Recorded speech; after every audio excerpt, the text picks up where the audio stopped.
I'm a college freshman now, but last week I had to come back home for a funeral. Before I get to that, let me take you back to my final year in high school, a year I'll never forget. It was a gloomy autumn afternoon during study hall, and I was holed up in the school's old library, working on some coding assignments. My laptop at home didn't have the software I needed, so I was using one of the two computers with the program installed. That's when he appeared, a tall, ghostly pale boy with jet black hair that fell over one eye. He wore a faded band tee, a ripped denim jacket, and scuffed combat boots. He never talked to anyone in class, and I'd never seen him with friends. He just sat down beside me without a word. The moment he looked up at me, it was like I'd committed a crime. I quickly looked away and started rummaging through my bag, pretending to be busy. Then I heard a low, eerie chuckle. He mumbled something under his breath. I froze, head still down, heart pounding. I told myself he was just talking to his computer. Coding frustrations do that to people. Trying to break the silence, I typed in my login and said, "Our teacher piles on too much homework. I'm drowning." His pale eyes never left the screen. Then he whispered, "You want the answers, don't you?" I laughed nervously. No way. That's cheating. Normally, I might have said yes, but his stare was so intense, it felt like he was peering into my soul. He chuckled again, a chilling, almost sinister laugh that made me close my eyes tight. When I opened them, he was gone. The weirdest part? He left his flash drive behind. I waited 10 minutes, hoping he'd come back, but he never did. Study hall ended at 1 p.m., and it was already 12:50 p.m. I decided to keep the flash drive and return it the next day in class. I tucked it away in a box above my bed. Honestly, it was a cool gadget, a Swiss Army knife with a flash drive hidden inside. But after that day, he vanished. He was known for skipping school, so no one really noticed at first. Months passed, and graduation was near. I'd forgotten about the flash drive until 2 days ago, when I came home and needed a USB. I scanned it with my antivirus clean. I was about to wipe it to save my business class presentation when curiosity got the better of me. The first folder was labeled Coding. Inside were answers to every assignment. Maybe that's why he left it, so someone could use it, knowing he'd never return. The next folder was music. I expected something dark or heavy, but instead, there were just 3 songs: Running on Empty by Jackson Browne, White Rabbit by Jefferson Airplane, and Helter Skelter by the Beatles. Then I found an untitled folder with essays for AP Literature. One file caught my eye the best. It was a 10-page document filled with nothing but his full name, written over and over by hand. That's when things got really strange. There were photos of emergency escape plans taped to classroom doors, a picture of a lit cigarette on the bathroom floor, and another of some coins with a bright yellow note saying "Chump Change" in bold letters. And then a photo of me, taken secretly while I was reading in English class, a class he never attended. There was also a document named "Rest in Peace" too, but it was empty. I still don't know if this was some twisted joke or a warning. Maybe he never came back because he realized he lost something far more important than a flash drive. Or maybe, just maybe, he knew something we didn't.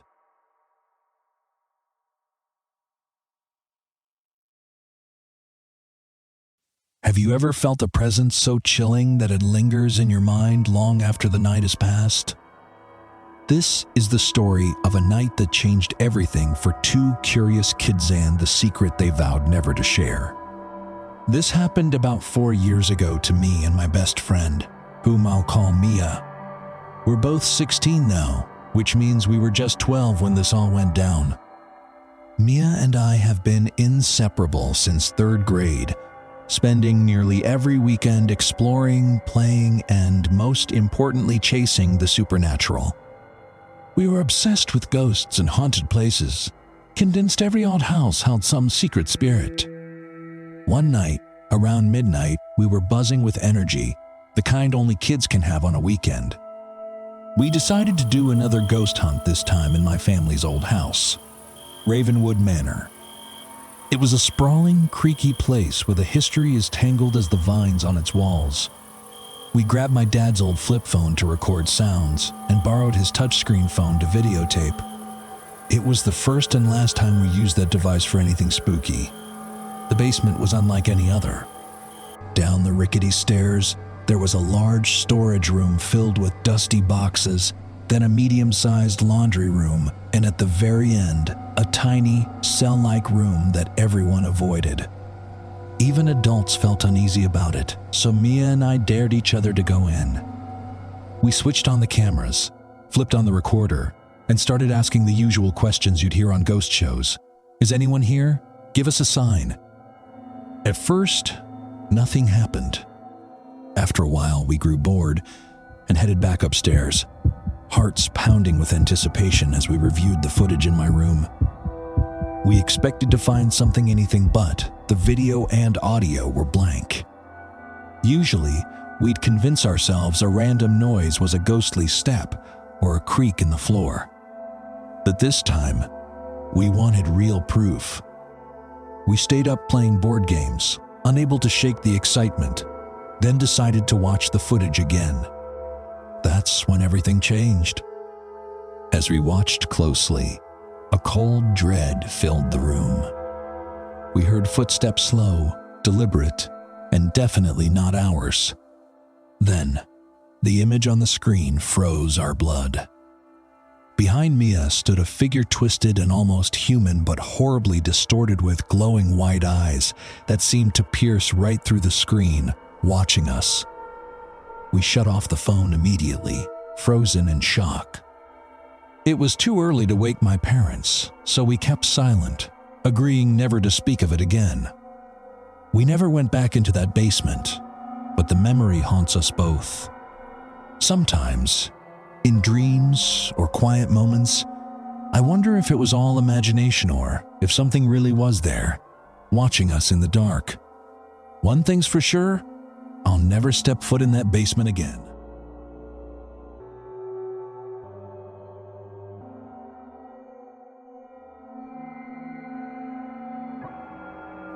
It was Halloween night, 2017, when everything changed.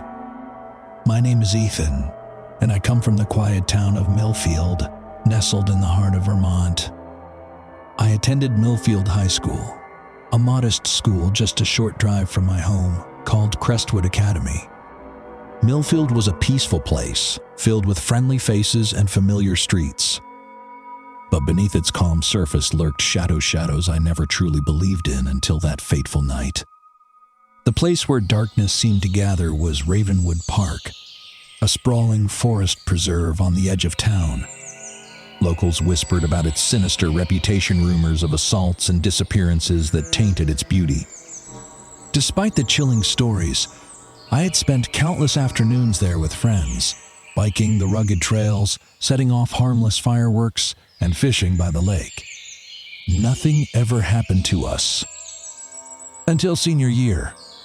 By the fall of 2017, I had joined the Vermont National Guard, determined to stay fit and prepared. On Halloween afternoon, I invited my closest friend, Lucas, to join me for a run through Ravenwood's winding trails.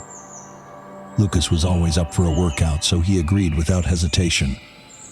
I arrived at the park's main lot around 3:30 p.m., the sky already dimming with the early onset of dusk. That's when I noticed Hema Gauntman sitting alone in a battered blue sedan. His head was completely shaved, and his cold, penetrating eyes locked onto me the moment I stepped out of my car. There was something deeply unsettling about his gaze, hungry, predatory, and unblinking. I tried to look away, but he nodded at me slowly, as if greeting an old acquaintance, yet never breaking that eerie stare. I got back into my car and quickly pulled out, but when I glanced in the rearview mirror, the blue sedan was tailing me. Panic surged through me. I floored the accelerator and raced toward Crestwood Academy's parking lot, where I finally lost him. I called Lucas, warning him I might be running alone. Then my phone buzzed. Here! Lucas had already arrived. I drove back to the park, and there he was still sitting in his car, eyes fixed on Lucas's vehicle. I signaled for Lucas to follow me to a different lot deeper in the park. We stepped out cautiously and began walking toward the trailhead. I didn't want to run with anything in my pockets, but the tension was unbearable. Suddenly, the blue sedan appeared, circling the lot, searching for us. From our vantage point on the hill, we watched as the man's car slowly passed by, unable to spot us. After a tense wait, we climbed back to the top of the highland.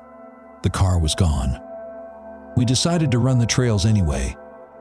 I grabbed a hefty rock, my only weapon against whatever this man might be. His intentions were a mystery, but given Ravenwood's dark history and his sinister demeanor, I knew they were far from good. Now, years later, I'm an infantryman in the National Guard and a student at Vermont State University. Whenever I visit Millfield, I sometimes drive past Ravenwood Park at night. I always carry a knife and stay alert, knowing the shadows there still hide secrets. One day, I might come face to face with that darkness.